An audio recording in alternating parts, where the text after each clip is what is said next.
بسم الله الرحمن الرحيم فلما أسلم وتله للجبين وناديناه أن يا إبراهيم قد صدقت الرؤيا إنا كذلك نجزي المحسنين إن هذا لهو البلاء العظيم وفديناه بذبح عظيم সম্মানিত মুসল্লিয়ান کرام আল্লাহ রাব্বুল আলামিন আমাদেরকে আজকের জুমায় হাজির হওয়ার তৌফিক দিয়েছেন, শুকর আদায় করি আলহামদুলিল্লাহ।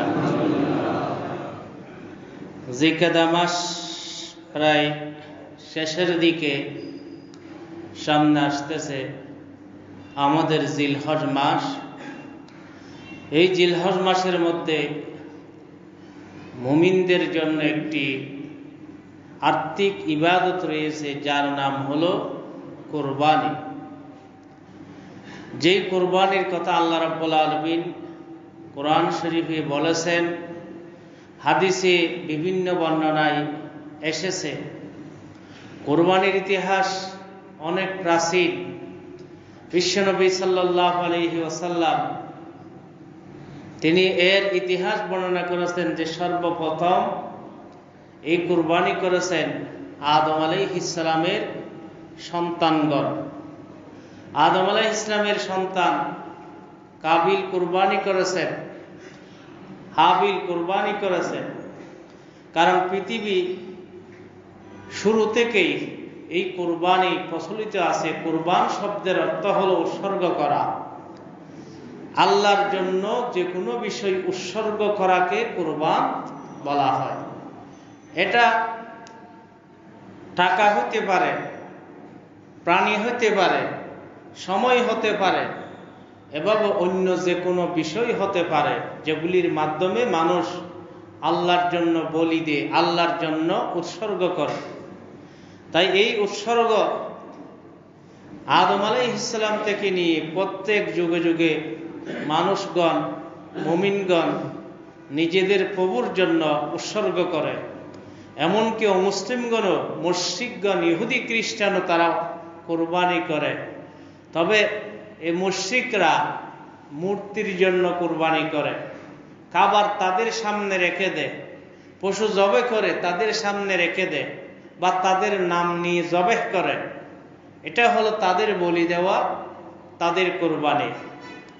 কিন্তু মুমিনগণ একমাত্র কুরবানি করতে পারে মহান রব্বুল আলামিনের জন্য।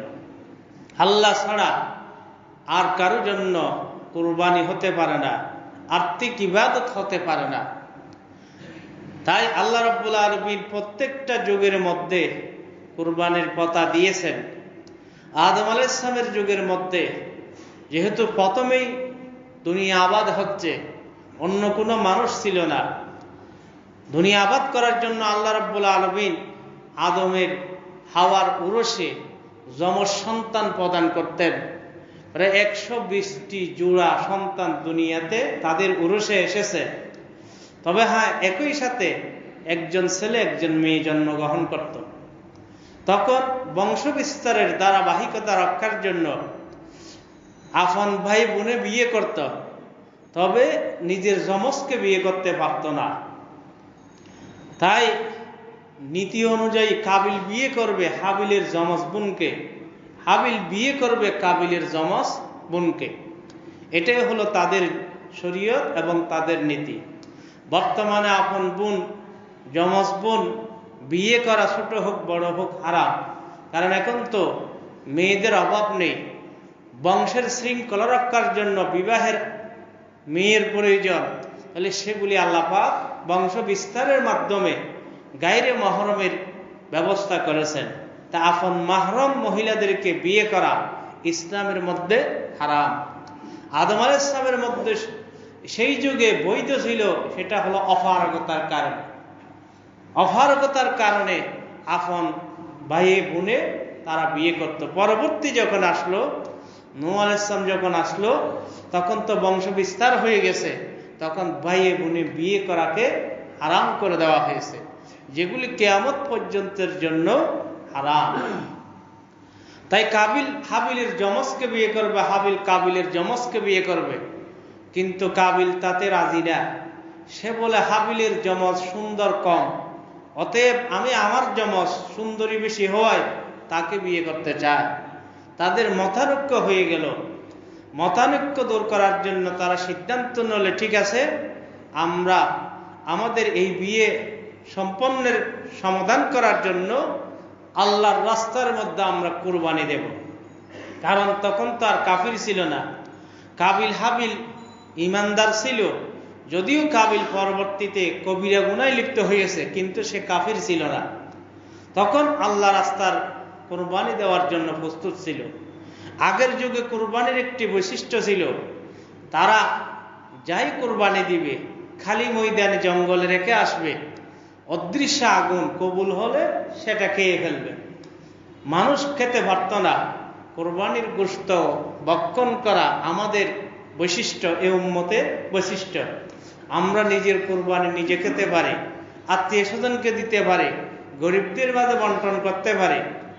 কিন্তু আগের কুরবানির বৈশিষ্ট্য ছিল ময়দানে রেখে আসবে, অদৃশ্য গায়েবী আগুন এসে তা জ্বালিয়ে ফেলবে, যারটা জ্বলবে তার কুরবানি কবুল হয়েছে বোঝা যাবে। তাই কাবিল হাবিল দুম্বা কুরবানি করল।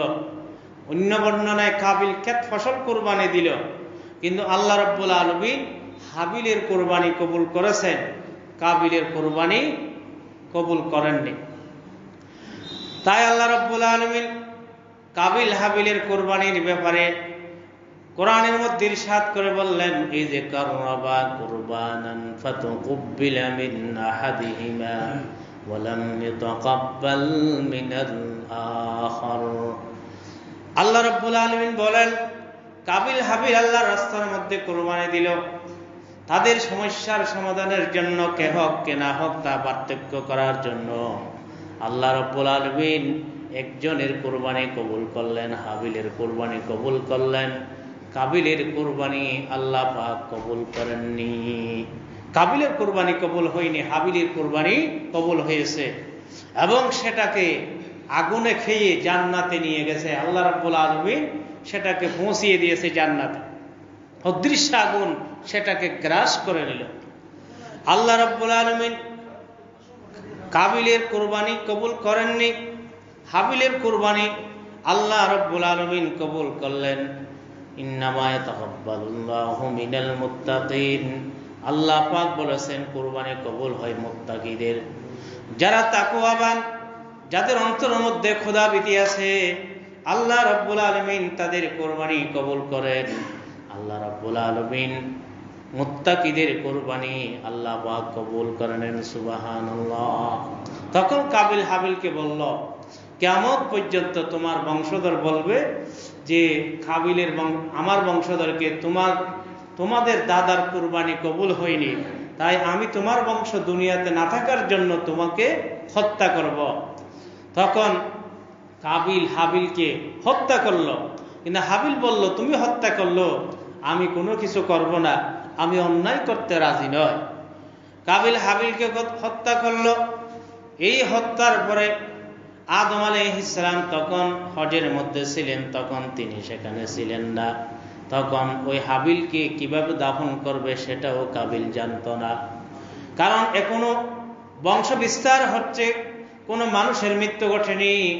তখন আল্লাহ রাব্বুল আলামিন কাককে পাঠিয়ে দিলেন।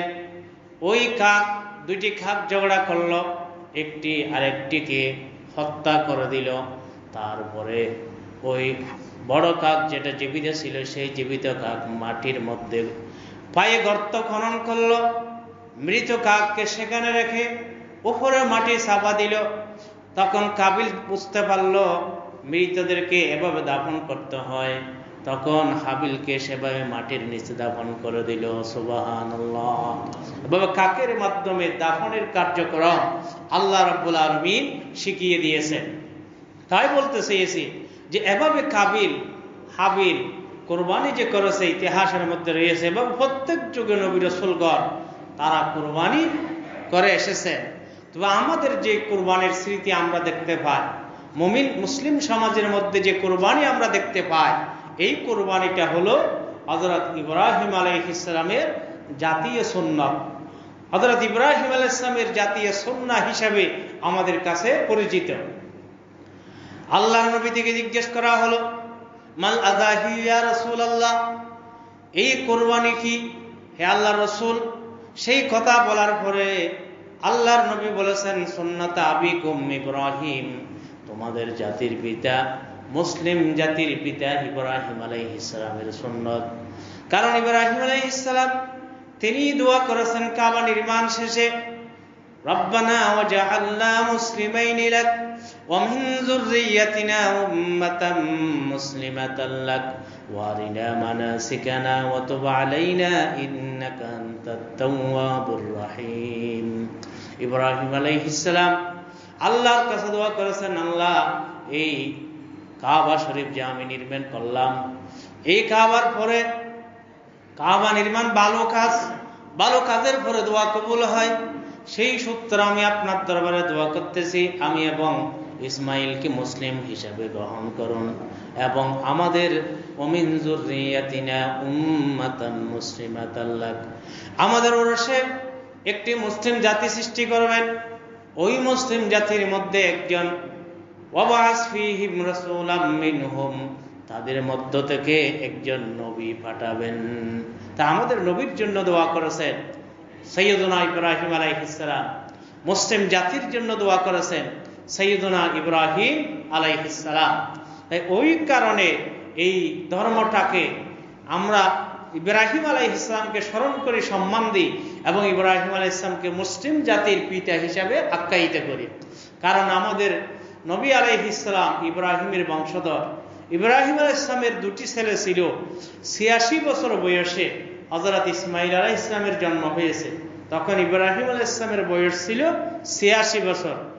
এর প্রায় ১৪ বছর পর ৯৯ বছর বয়সে জন্ম হয়েছে ইসহাক আলাইহিস সালাম। ইসহাক আলাইহিস সালাম থেকে লাখো নবী রাসূল দুনিয়াতে এসেছে। কারণ ইসহাক আলাইহিস সালামের ছেলে হযরত ইয়াকুব আলাইহিস সালাম, ইয়াকুব আলাইহিস সালামের ছেলে হযরত ইউসুফ আলাইহিস সালাম। ইয়াকুবের বংশধরকে বনি ইসরাইল বলা হয়। মূসা আলাইহিস সালাম বনি ইসরাইলের নবী, সুলাইমান দাউদ বনি ইসরাইলের নবী, প্রায় সব বনি ইসরাইলের নবী। বনি ইসরাইলের প্রথম নবী ছিলেন হযরত ইব্রাহিম আলাইহিস সালামের নাতি ইয়াকুব আলাইহিস সালাম। বনি ইসরাইলের শেষ নবী ছিলেন আমাদের নবীর আগের নবী হযরত ঈসা আলাইহিস সালাম। তাই প্রায় নবী আল্লাহ পাক পাঠিয়েছেন সব বনি ইসরাইল থেকে, হযরত ইব্রাহিম আলাইহিস সালামের দ্বিতীয় সন্তান থেকে, ইসহাক আলাইহিস সালাম থেকে। কিন্তু তার প্রথম সন্তান হযরত ইসমাইল আলাইহিস সালাম থেকে নবী এসেছেন হাজার হাজার বছর পর আমাদের বিশ্বনবী মুহাম্মদুর রাসূলুল্লাহ সাল্লাল্লাহু আলাইহি ওয়াসাল্লাম। ইব্রাহিম আলাইহিস সালাম যখন কাবা নির্মাণ করলেন, আল্লাহর কাছে দোয়া করলেন, রব্বুল আলামিন এই কাবা নির্মাণ করলাম, আমাদেরকে কবুল করুন, সাথে ইসমাইল আছে, আমাদের বংশ থেকে একটি মুসলিম জাতি সৃষ্টি করবেন, সেই জাতির মধ্যে একজন নবী পাঠাবেন।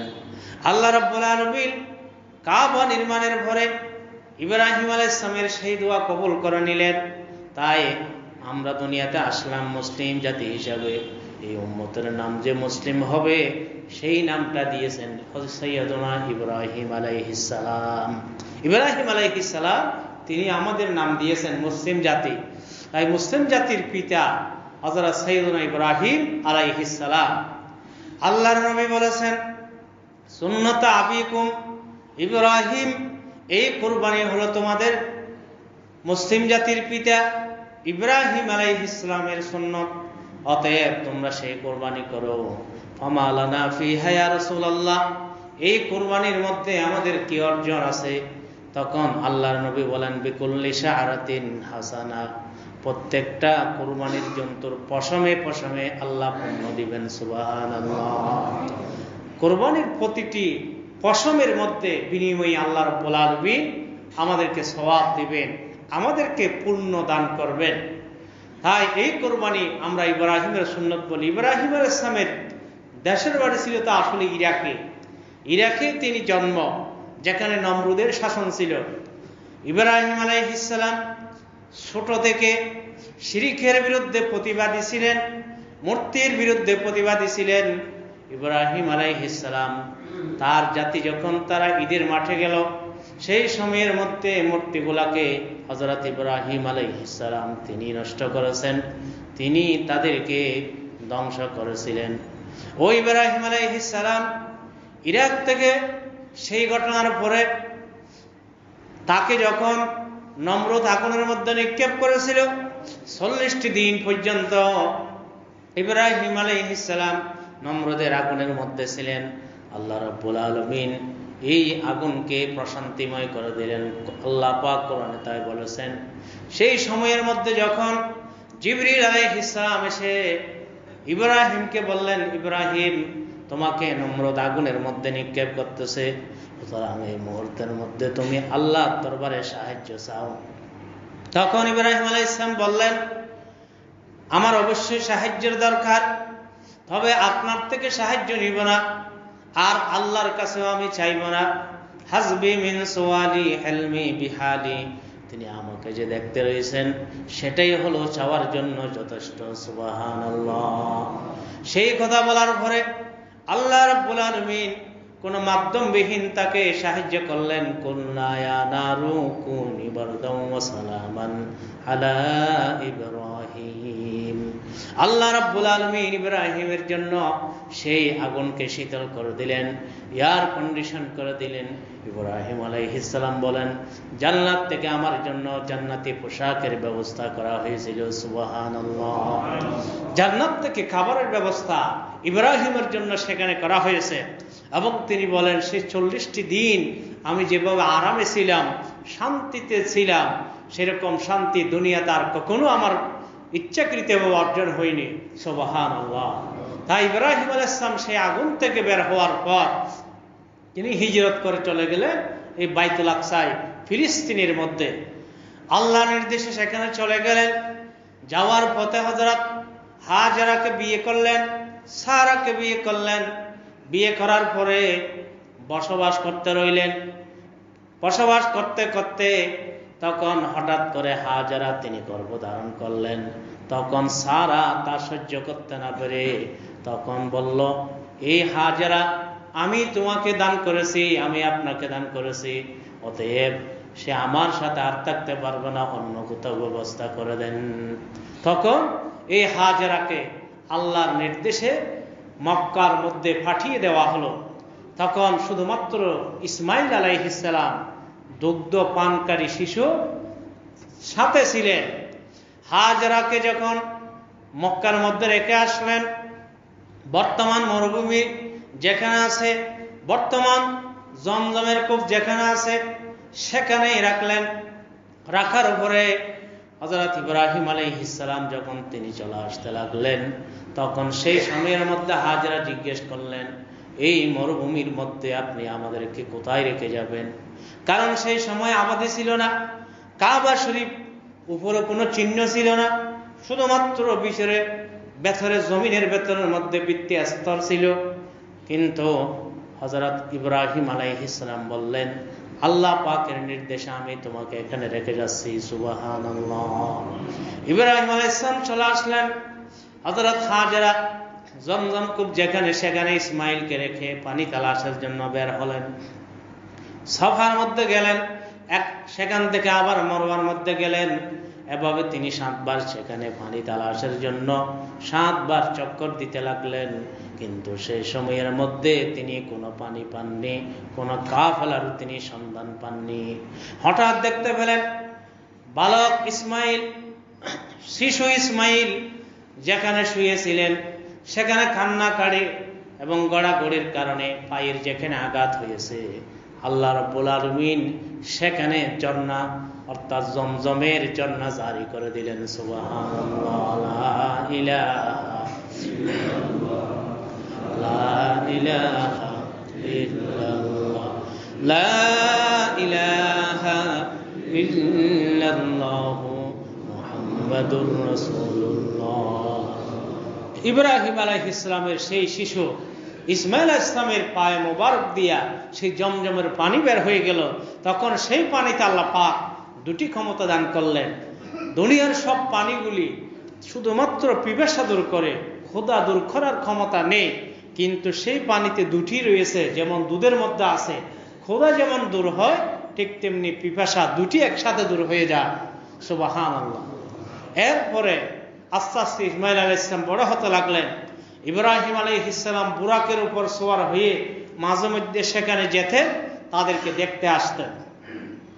দেখতে আসার পর হঠাৎ একদিন যখন 9 বছর হলো, আল্লাহ রাব্বুল আলামিন ইব্রাহিমকে নির্দেশ দিলেন যে ইব্রাহিম তুমি কুরবানি করো আল্লাহর জন্য।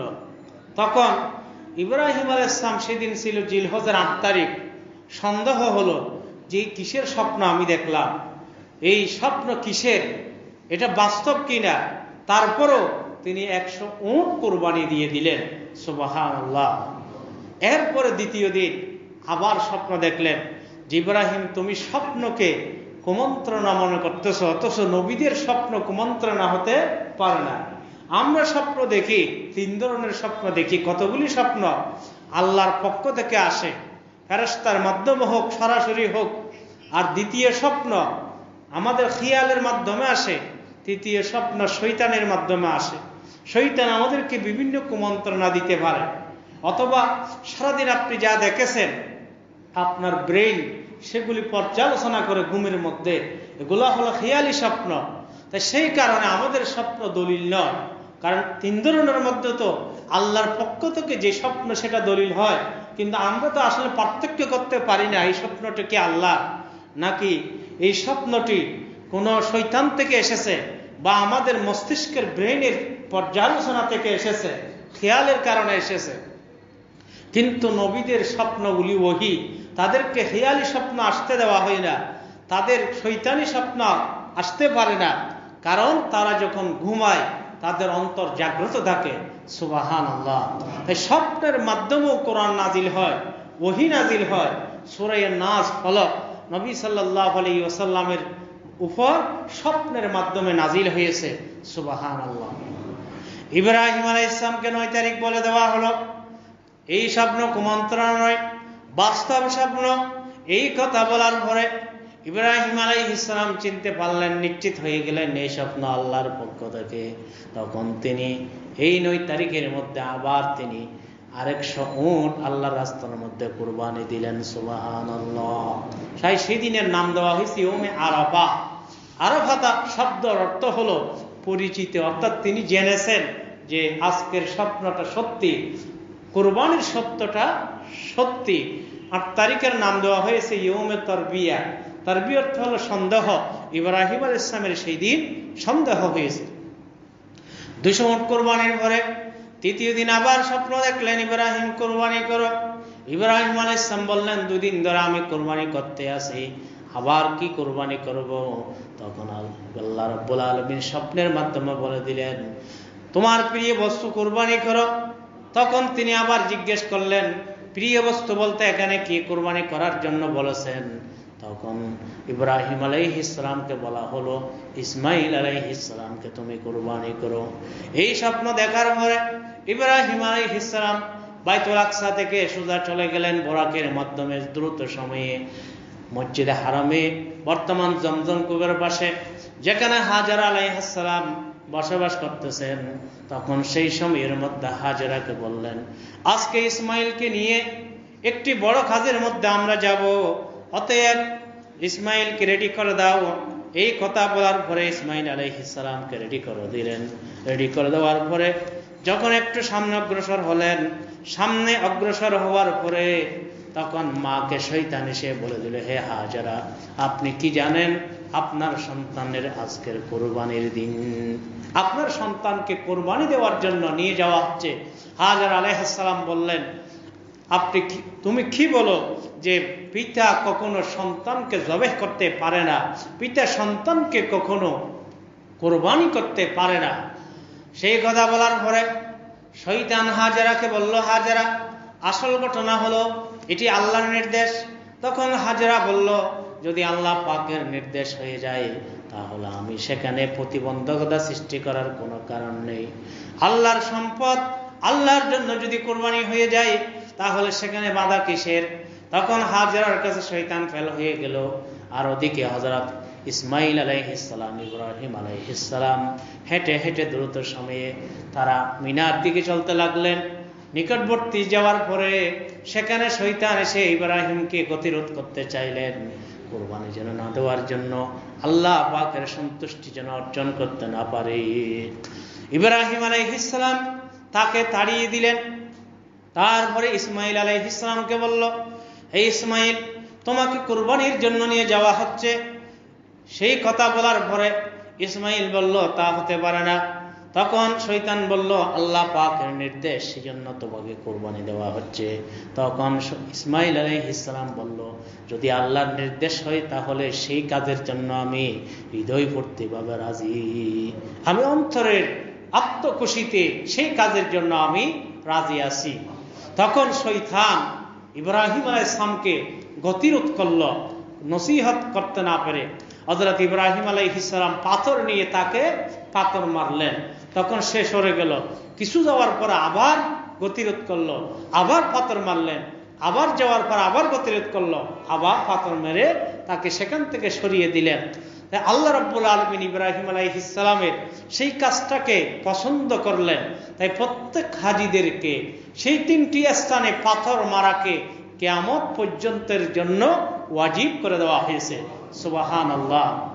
প্রায় 70টি পাথর নিক্ষেপ করতে হয়। হাজিরা যখন হজ করতে যায় সেখানে 10ম তারিখ শেষ স্তম্ভের মধ্যে 7টি পাথর নিক্ষেপ করে, 11 তারিখ 3টার মধ্যে একটাতে 7টি করে 21টি, 12 তারিখ 3টার মধ্যে 7টা করে 21টি, 13 তারিখ 3টার মধ্যে 7টি করে 21টি। হ্যাঁ, যদিও 13 তারিখেরটি ঐচ্ছিক, কেউ চাইলে নিক্ষেপ করতে পারে আর না চাইলে নিক্ষেপ নাও করতে পারে, কিন্তু বাকি 2 দিন 21টি করে এই গুলি মারা ওয়াজিব, এবং 10ম দিন যে 7টি এটাও নিক্ষেপ করাটা ওয়াজিব। আল্লাহ রাব্বুল আলামিন পানি তালাশের সময় হাজার আলাইহিস সালামের সে আমলটি পছন্দ করলেন। তাই সেই কারণে আল্লাহ রাব্বুল আলামিন সাফা মারওয়ার মধ্যে 7 বার চক্কর দেওয়াকে হাজি এবং উমরাকারীর জন্য ওয়াজিব করে দিলেন। হাজরা যখন পাহাড় থেকে নিচে নামতেন ছেলে দেখা যেত না, তাই একটু গতি বাড়িয়ে দিতেন। আল্লাহ রাব্বুল আলামিন সেটাও পছন্দ করলেন। তাই সবুজ 2 গম্বুজের মাঝখানে দ্রুত হাঁটা এটাও সুন্নত করে দিলেন। সুবহানাল্লাহ। মহিলা না হলে, মাজুর রোগী না হলে ওই সবুজ গম্বুজের মাঝখানে দ্রুত হাঁটা এটাও নবী আলাইহিস সালাম সুন্নত করে দিলেন। স্মৃতি ইব্রাহিম আলাইহিস সালামের, স্মৃতি হযরত হাজরা আলাইহিস সালামের, স্মৃতি হযরত ইসমাইল আলাইহিস সালাম। মিনার মধ্যে যাওয়ার পরে ইব্রাহিম আলাইহিস সালাম সন্তানের অভিব্যক্তি জিজ্ঞেস করতে লাগলেন, হে বুনাইয়া ইন্নী আরা ফিল মানাম আন্নী আসবাহুকা ফানজুর মাযা তারা। হে আমার আদরের সন্তান, হে আমার আদরের দুলাল, আমি স্বপ্নের মধ্যে দেখলাম তোমাকে জবে করতেছি, তোমাকে কুরবানি দিচ্ছি, তাই তোমার মতামত আমি জানতে চাই। সেই কথা বলার পরে তখন ইসমাইল আলাইহিস সালাম বলেন, যদি এটা আল্লাহর পক্ষ থেকে স্বপ্ন হয় তাহলে ইয়া আবাতি ফাল মা তুমার সাতাজিদুনি ইনশাআল্লাহু মিনাস সাবিরিন। হে বাবা, দ্রুত সম্পন্ন করো আল্লাহর নির্দেশ, আমি অবশ্যই ধৈর্যশীল হব। তবে তুমি জবে করার জন্য আমি 3টি নসিহত করে যাচ্ছি, আবেদন করে যাচ্ছি। প্রথম আবেদন হলো, আপনি আমাকে জবে করার পূর্বে ছুরিটি ধারাল করেন যাতে কাটতে কষ্ট না হয়। আর দ্বিতীয় হলো, আমাকে রশি দিয়ে বাঁধেন, শরীরটা মাথার উপরের মধ্যে করেন, যাতে আমার চেহারার সাথে যদি আপনার দৃষ্টি পড়ে আল্লাহর আদেশ পালনে প্রতিবন্ধকতা সৃষ্টি না হয়। তৃতীয় হলো, আমার রক্ত মাখা জামা আমার মায়ের কাছে দিয়ে আমার পক্ষ থেকে সালাম জানিয়ে দিবেন। তখন হযরত ইব্রাহিম আলাইহিস সালাম সাথে সাথে তাকে রশি দিয়ে বাঁধলেন। ইসমাইল আলাইহিস সালাম বললেন, বাবা, 3টার মধ্যে আমি রশি দিয়ে বাঁধা অর্ডার করলাম, আমি কোনো পলাতক গোলাম নয়, আল্লাহর বান্দা নয়, আমি স্বেচ্ছায় আল্লাহর জন্য উৎসর্গ হতে চাই, অতএব আপনি রশি খুলে দেন। তখন ইব্রাহিম আলাইহিস সালাম সাথে সাথে সেখানে রশি চালাইতে লাগলেন। সুবহানাল্লাহ। ইব্রাহিম আলাইহিস সালাম যখন রশি চালাইতে লাগলেন তখন সাথে সাথে দেখলেন যে কোনো ধরনের সেখানে জবে হচ্ছে না। রাগ করে ইব্রাহিম আলাইহিস সালাম ছুরিটা নিক্ষেপ করে দিলেন, পাশের পাথর দ্বিখণ্ডিত হয়ে গেল। তারপরে ছুরিকে বলল যে ছুরি তুমি পাথরকে দ্বিখণ্ডিত করতে পারতেছ, আর ইসমাইলের একটা পশমও ছিঁড়তে পারতেছ না। সুবহানাল্লাহ। ছুরি জবাব দিলেন, হে ইব্রাহিম, আপনি আমাকে জবে করার জন্য আপনি প্রেসার দিয়ে আপনি ছুরি চালাচ্ছেন, আল্লাহর পক্ষ থেকে ছুরি পশম পর্যন্ত না কাটার জন্য নির্দেশ আসতেছে। ওদিকে আল্লাহ রাব্বুল আলামিন ইব্রাহিমকে পরীক্ষা করতে রয়েছেন। ইব্রাহিম কোন পজিশনের মধ্যে যাই দেখেন। ইব্রাহিম আলাইহিস সালাম যখন পূর্ণ পজিশনে জবে করতে তিনি নিষ্ফল হতে লাগলেন, আল্লাহ রাব্বুল আলামিন জিবরিলকে জান্নাত থেকে একটি দুম্বা দিয়ে পাঠিয়ে দিলেন। জিবরিল আসতে যেন দেরি না হয়, উনি আকাশ থেকে চিৎকার দিলেন, আল্লাহু আকবার, আল্লাহু আকবার। তখন সাথে সাথে ইসমাইল আলাইহিস সালাম বললেন, লা ইলাহা ইল্লাল্লাহু আল্লাহু আকবার। তখন ইব্রাহিম আলাইহিস সালাম বললেন, আল্লাহু আকবার ওয়ালিল্লাহিল হামদ। এই তিনজনের মাধ্যমে হঠাৎ ইব্রাহিম আলাইহিস সালাম চক্ষু বন্ধ করে যখন জবে করতেছে, ইব্রাহিম আলাইহিস সালামের অজান্তে হযরত জিবরিল আলাইহিস সালাম সেখানে ইসমাইলকে সরিয়ে দিয়ে তিনি কি করলেন, দুম্বা দিয়ে দিলেন। দুম্বা জবাহ হয়ে গেল। ইব্রাহিম আলাইহিস সালাম খুশিতে বললেন, আল্লাহু আকবার ওয়ালিল্লাহিল হামদ। চুপ করে দেখলেন সেটা ইসমাইল নয়, সেটা দুম্বা। সুবহানাল্লাহ। তখন হযরত জিবরিল আলাইহিস সালাম বললেন যে আল্লাহ রাব্বুল আলামিন আপনাকে পরীক্ষা করেছেন, সর্বশেষ পরীক্ষা, চূড়ান্ত পরীক্ষা। এই পরীক্ষার মধ্যে আপনি সফল হয়ে গেছেন। সুবহানাল্লাহ। সেই কারণে আল্লাহ রাব্বুল আলামিন কোরআনে বলেন, ফালাম্মা আসলামা ওয়া তাল্লাহু লিল জাবিন, যখন তারা অনুগত হয়ে উপর করে শোয়ালেন হযরত ইসমাইল আলাইহিস সালামকে জবে করার জন্য, ফালাম্মা আসলামা ওয়া তাল্লাহু লিল জাবিন ওয়া নাদাইনাহু আইয়া ইব্রাহিম, আমি রব্বুল আলামিন জিবরিলের জবান দিয়ে ডাক দিলাম, ওয়া নাদাইনাহু আইয়া ইব্রাহিম قد صدقت الرؤيا إنا كذلك نجزي المحسنين। হে ইব্রাহিম, তুমি স্বপ্নকে বাস্তবে পরিণত করেছো, আমি অবশ্যই আমার অনুগত ব্যক্তিদের প্রতিদান দিই। ইন্না হাযা লাহুল বালাউল মুবিন, এটা অবশ্যই স্পষ্ট একটি পরীক্ষা, স্পষ্ট পরীক্ষা। সেই পরীক্ষার মধ্যে তুমি কামিয়াব হয়েছো। ওয়া ফাদাইনাহু বিযিবহিন আযীম, হযরত ইসমাঈল আলাইহিস সালামের পরিবর্তে মহান একটি জন্তু, জান্নাতি জন্তু দিয়ে আমি সেই কুরবানিকে সম্পন্ন করে দিলাম। সুবহানাল্লাহ। তাই বলতে চেয়েছি, এই ইব্রাহিম আলাইহিস সালামের সেই সুন্নত আজকে পৃথিবীর মধ্যে চালু আছে। সেদিন যদি ইসমাইল জবে হতো, কুরবানি হতো, পৃথিবীর সমস্ত মুমিনদের উপর ফরজ ওয়াজিব হয়ে যেত যে তার জীবনের মধ্যে একটা সন্তানকে আল্লাহ রাস্তার মধ্যে কুরবানি দেওয়া। কিন্তু সেদিন আল্লাহ পাক দুম্বা দিয়ে উম্মতের জন্য ইহসান করেছেন যে কিয়ামত পর্যন্ত সেই সন্তানের পরিবর্তে মানুষ নিজের প্রিয় জন্তুকে কুরবানি দিবে। সুবহানাল্লাহ। সেই কারণে কেনা গরুর চেয়ে, কেনা প্রাণীর চেয়ে নিজের গৃহপালিত জন্তু কুরবানি করলে সওয়াব বেশি পাওয়া যায়। সুবহানাল্লাহ। কারণ নিজের গৃহপালিত জন্তু হলো নিজের কাছে অনেক প্রিয়, তাই নিজেরটা দিলে সওয়াব বেশি পাওয়া যায়। কিন্তু হ্যাঁ, আপনি বাইরে থেকেও দিতে পারেন। তাই সেই কোরবানি আমাদের সামনে উপস্থিত হচ্ছে। যদিও বর্তমান করোনা মহামারী, লকডাউন ইত্যাদির কারণে অনেকের জটিল হয়, তারপরও সম্ভব উপায়ে আমরা কোরবানি দিতে পারি। একেবারে যত ধনী হোক, একবার দিলে কোরবানিটা কি হয়ে যায়, আদায় হয়ে যায়, এবং যে কোনো স্থানে দিলে আদায় হয়ে যাবে। আপনি এখানে দেখেন, আপনার গ্রামে যদি আপনার নামে জবে করে আপনার অনুমতি নিয়ে, তাহলে আপনার সেই ওয়াজিবটা কি হয়ে যাবে, আদায় হয়ে যাবে। এরকম আপনার ছেলে বিদেশ আছে, সেও কি করতে পারবে, এখান থেকে দিলে তার অনুমতি নিয়ে আদায় হয়ে যাবে। তা আল্লাহ রাব্বুল আলামিন আমাদের সকলকে এই যে সামনে কোরবানির দিন আসতেছে, প্রত্যেকই যেন সাধ্য মতো আমরা কোরবানি করি। ঋণ করে করার দরকার নেই, সামর্থ্য থাকলে করবেন। যাদের উপর সদকাতুল ফিতর ওয়াজিব, যাদের উপর যাকাত ওয়াজিব, যারা যাকাত খাওয়ার উপযুক্ত নয় তাদেরকে কোরবানি দিতে হয়। যারা যাকাত খেতে পারে না, সদকাতুল ফিতির খেতে পারে না, তাদেরকে কি করতে হয়? কোরবানি দিতে হয়। তাহলে একটা ছাগল দিলেও আপনি কোটিপতি শিল্পপতি হলো, একটা ছাগল দিলেও কি হয়ে যাবে? আপনার কোরবানির দায়িত্ব আদায় হয়ে যাবে। একটা জন্তুতে 7 ভাগ পর্যন্ত আদায় করা যায়। এবং অনেকে আকিকারও নিয়ত করে, আকিকা ছেলেদের জন্য 2 ভাগ আর মেয়েদের জন্য 1 ভাগ। আকিকাও কুরবানির সাথে করা হানাফি মাযহাব মতে জায়েজ রয়েছে। তাই অতএব আল্লাহ রাব্বুল আলামিন আমাদের সকলকে এই কোরবানিতে শরীক হওয়ার, আর্থিক সেই ইবাদত আদায় করার তৌফিক দান করুন। ওয়া আখিরু দাওয়ানা আলহামদুলিল্লাহি রাব্বিল আলামিন। গত জুমায় আলহামদুলিল্লাহ 16,500 টাকা জমা হয়েছে। একটি ঘোষণা যে একজন ক্যান্সার রোগী অত্র এলাকার সাহায্যের জন্য আবেদন করেছেন। আমরা যাওয়ার পথে ওনার 2 জন প্রতিনিধি আছে, যারা পারে আমরা সাহায্য করব। যারা সুন্নত পড়ে কাতারবন্দি হয়ে আমরা সুন্নত দেখব।